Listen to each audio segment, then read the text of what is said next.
quick extension question that someone asked me for. Rebecca has a collection of 45 books consisting of novels and textbooks written in either English or Chinese. 4/5 of the novels are English and 3/4 of the textbooks are English. The total number of English books is 35. How many books are textbooks in English? Now this is a pretty tricky sort of question where we've got to look at what the information is that we have, but also what information do we need to have to answer the question. The question is, how many books are textbooks in English? Now we know how many books in total are in English. We've got 35. We know how many books we have in total. Often it's a good idea to underline these bits of information. And we know that 4/5 of the novels are English and 3/4 of the textbooks are English. Now that last piece of information is very important because that lets us know that if I knew how many textbooks I had, I could find 3/4 of that and I would get the answer to this question. So the piece of information I need is how many textbooks I've got. So we need to work out how to get that. Here is where using algebra is a really good idea because it lets us work through more easily. So the thing I want to know is the number of textbooks, and I'll call that x. And you can actually start by saying let x equal number of textbooks.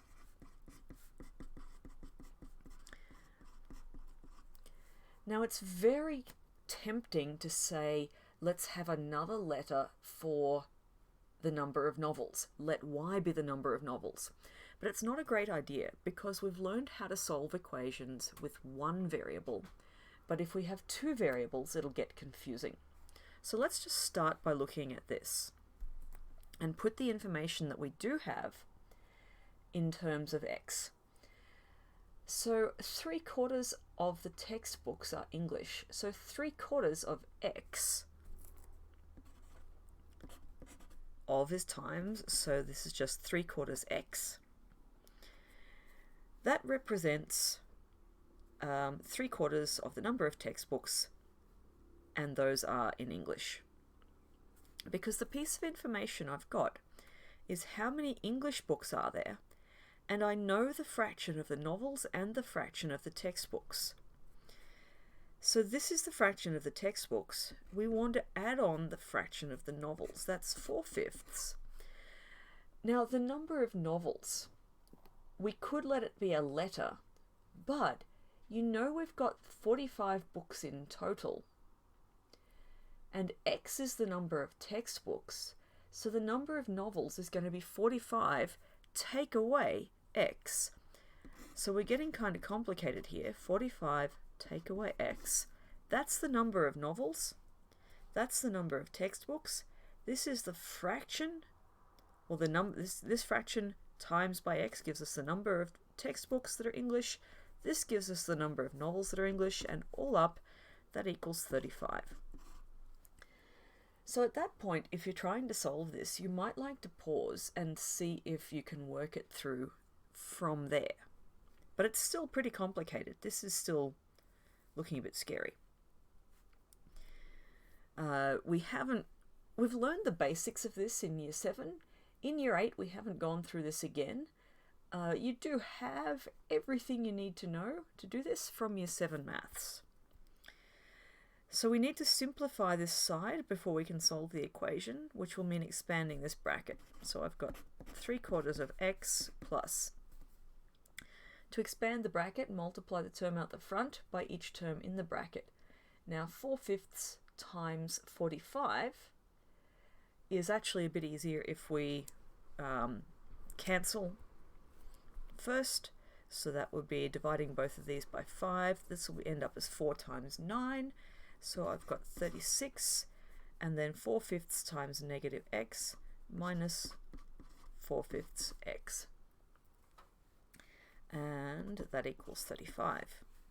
Now you can see that we can gather together the x's here, and we can, well, let's do that. Let's keep it step by step.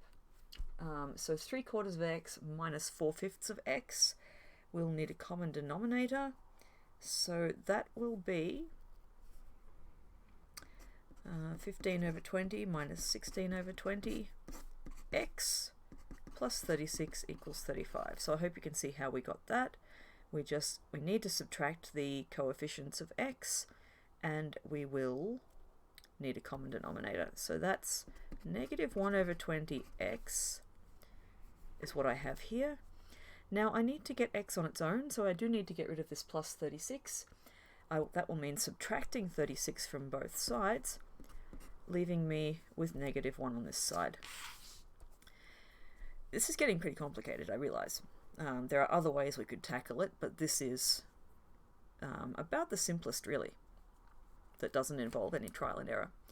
So I need x on its own. This is x times negative 1 over 20, so I divide both sides by negative 1 over 20.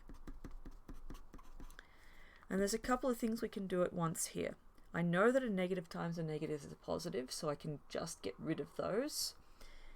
And I've got 1 times 20 on 1, and that's just 1 times 20. X is 20. This is not the answer to the question because x was the number of textbooks. We want the number of textbooks in English. We know that 3/4 of the textbooks are English. That means therefore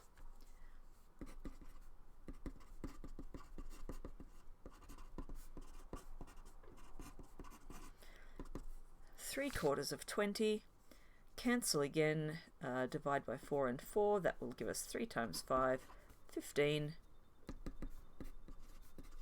15 books are textbooks in English.